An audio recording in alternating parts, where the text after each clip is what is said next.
నేను దీనుల్ని దరిద్రుల్ని చూసి చేయి జాపి నేను చేయదగ్గ సాయం చేశా. కానీ ఈ రోజు నా గతి ఎట్లా వచ్చిందంటే నాకెవరు సాయం చేస్తారా అని చూసే గతి నాకు వచ్చింది. నువ్వేమో ఇప్పుడు దాకా ఏం చెప్పావు? నీకెందుకు, నువ్వు ఎట్లా చేయి నీకు మామూలుగా ఉండదు, నువ్వు అట్లా చేయి నీకు మామూలుగా ఉండదు అని తెగ చెప్పావు. మరి అన్ని చేసి కూడా నేను ఈ రోజు ఇబ్బంది ఎదుర్కొంటున్నా. మరి ఎందుకు నాకు ఇట్లా అయింది అనే డౌట్ మీలో కొంతమందికి వచ్చి ఉండాలి. లేకపోతే ఇప్పుడు నేను చెప్పినా ఖచ్చితంగా వచ్చింది.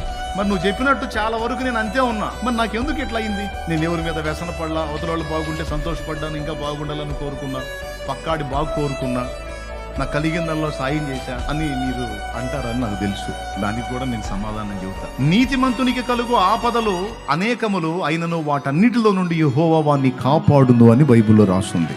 నీతి ప్రవర్తన కలిగి నువ్వు ఉంటే నీకు ఏ ఆపద రాదు అని కాదు, నీకు కూడా కొన్ని ఆపదలు తారసిల్లే అవకాశం ఉంది. ఇంకా చెప్పాలంటే చెడిపోయిన వాళ్ళకే ఏం ఉండదు, కానీ నీతిని అనుసరించి జాగ్రత్తగా బతుకుతున్న వాళ్ళకి అన్ని దెబ్బ మీద దెబ్బలు తగులుతుంటాయి.